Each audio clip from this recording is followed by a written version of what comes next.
अनेक लोकांना जेवण व्यवस्थित वेळेवर करूनही पचनाचे अनेक आजार असतात. बरं, त्यांचा आहारही बऱ्यापैकी चांगला असतो. तर त्या लोकांनी पुढील काही प्रकार करून बघावेत, ज्यामुळे पचनसंस्था सुरळीत राहील.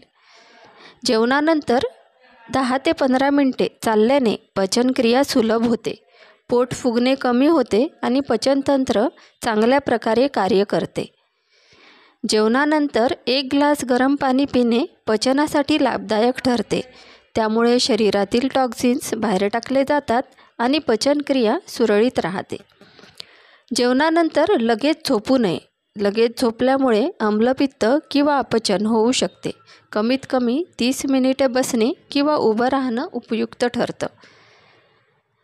तसेच जेवल्यानंतर गाढ श्वास घेण्याचे काही व्यायाम करावे. त्यामुळे पचनक्रिया सुधारते, तणाव कमी होतो आणि पोट हलकं वाटते.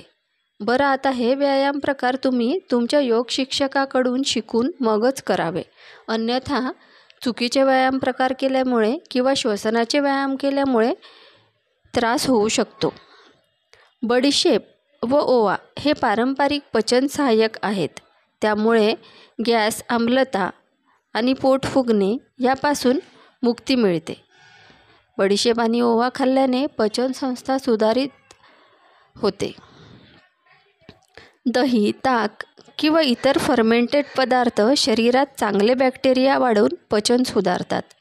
त्यामुळे बद्धकोष्ठता आणि पोट फुगणे टाळले जाते. म्हणूनच जेवल्यानंतर ताक पिण्याची रिवाज आयुर्वेदाने सांगितला आहे. पुदिना, आलं किंवा कॅमोमाईल सारख्या हर्बल चहाचा उपयोग केल्याने पचनक्रिया सुधारते आणि पोटात आराम मिळतो.